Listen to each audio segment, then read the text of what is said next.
Pozdravljeni. Vse nas, navdušence, zanima, kdo bo prvak v sezoni 2020. Danes bomo skupaj skušali ugotoviti, kaj mora posameznik narediti in predvsem, kaj vse se mora zgoditi, da se bodo njegove sanje uresničile.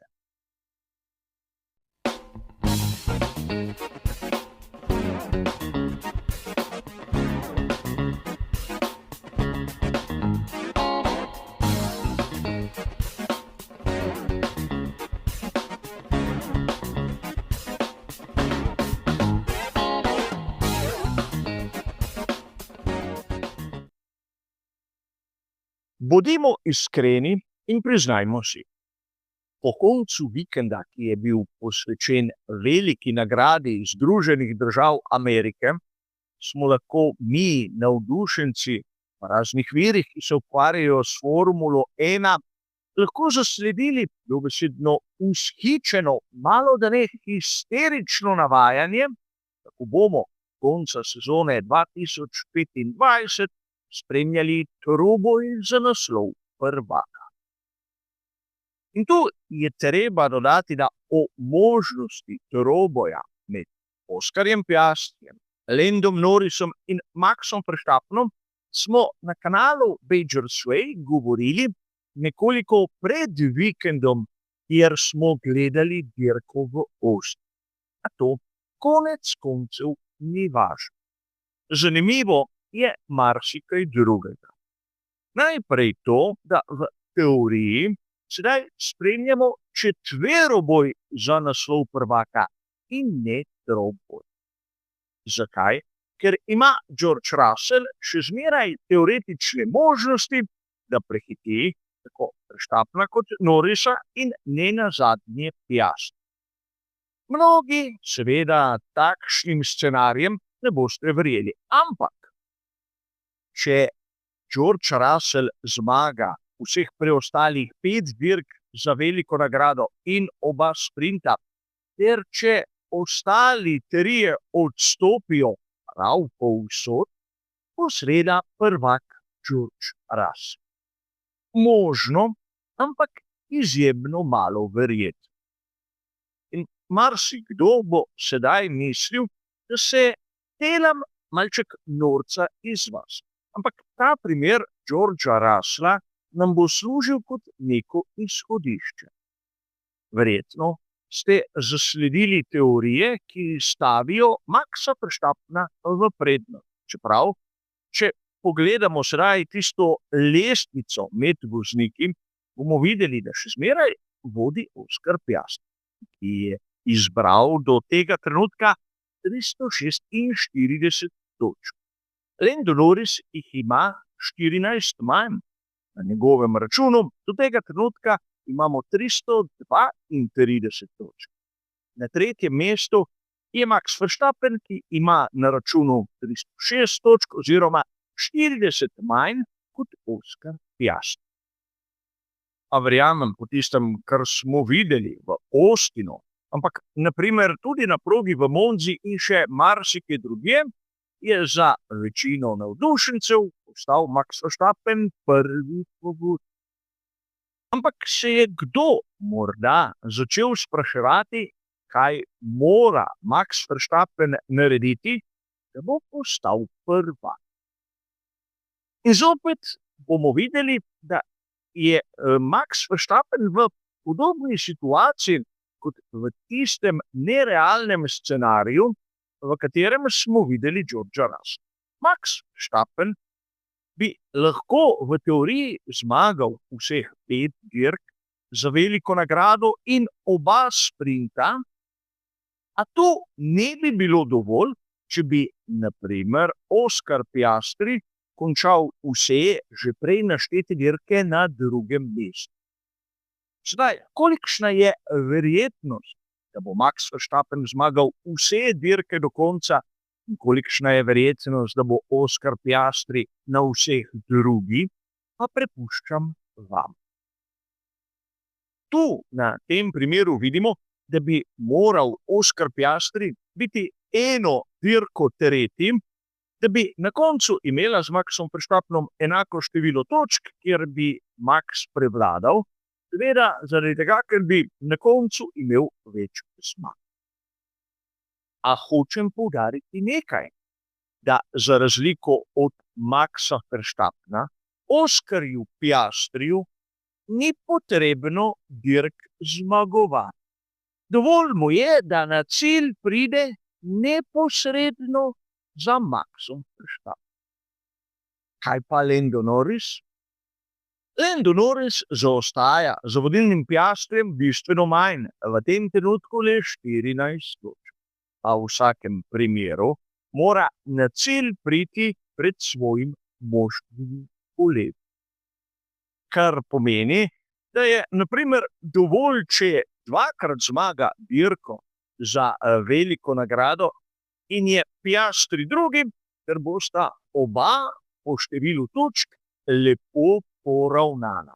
In na to do konca lahko spremljamo dvoboj in ne troboj.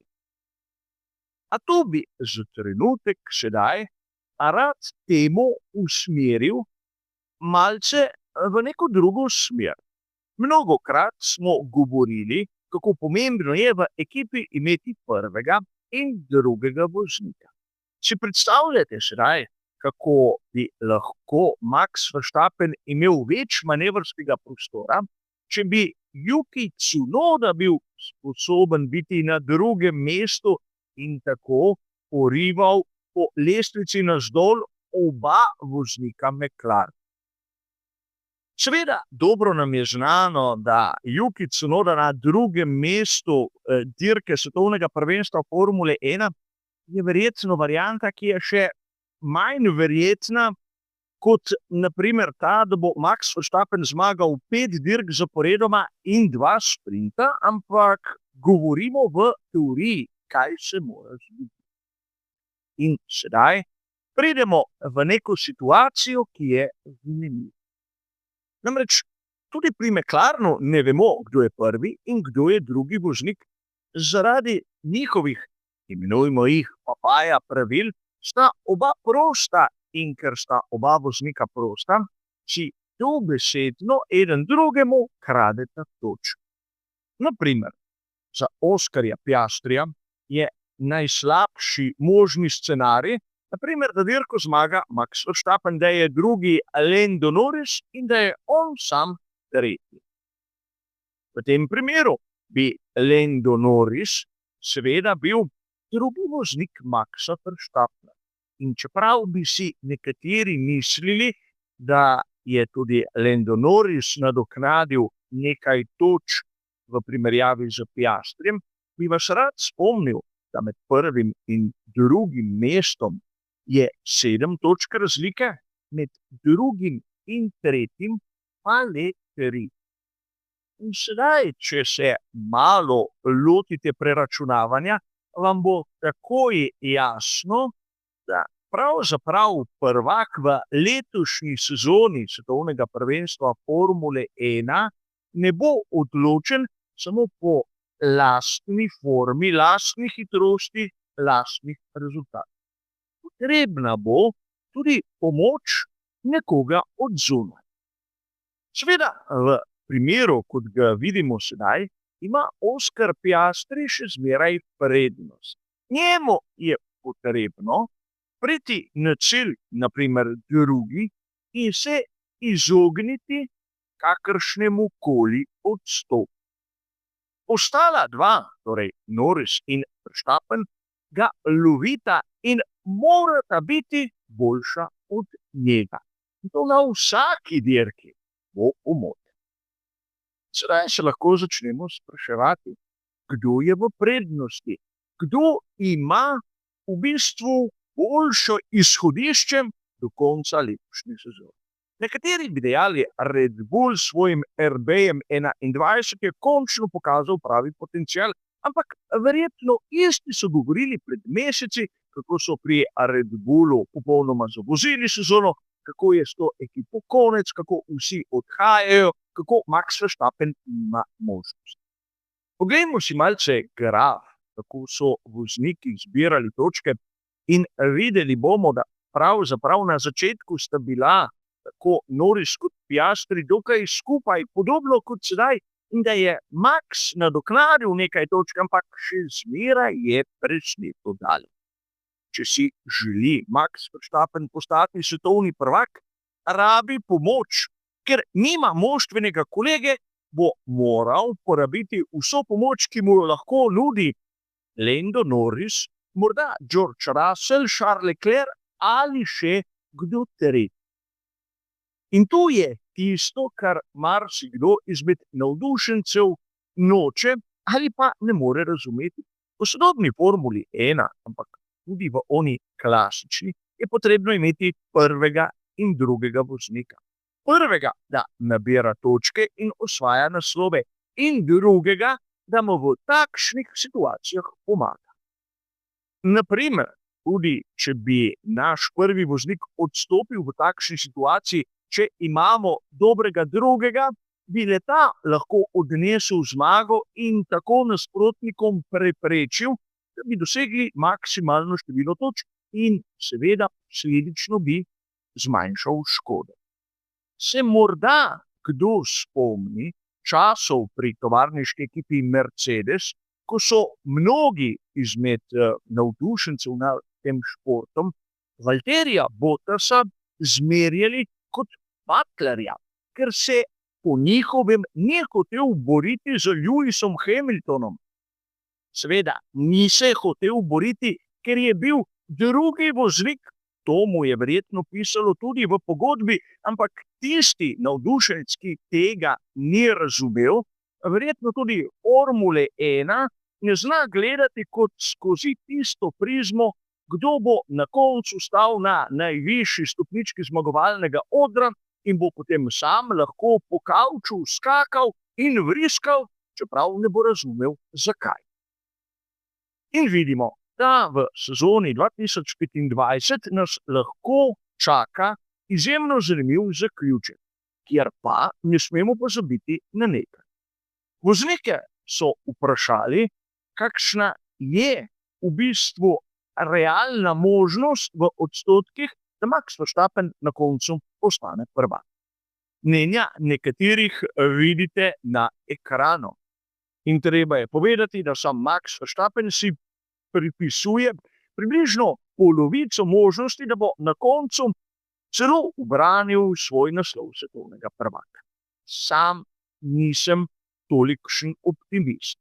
Menim, da zaradi tega, ker bo rabil zunanjo pomoč, ker se bo boril najmanj proti Piastriju in Norrisu, so njegove možnosti tam med 20 in 25 odstotkov. Torej, načeloma se strinjam s tistim, kar je povedal Charles Leclerc. Ampak kot ponavadi, videli bomo, kaj se bo zgodilo, ampak zavedati se moramo naslednje. Tako Norris kot Verstappen rabita zunanjo pomoč, da bosta dosegla Oskarja Piastrija. Bo Piastri seveda jima pomagal s tem, da bo odstopil, ali se bo umešal kdo tretji, bomo videli pa na naslednjih dirkah. Seveda prva, ki nas sedaj čaka, je velika nagrada Mehike. Ampak kot ste razumeli, za danes je to vse. Hvala za vašo pozornost in nasvidenje.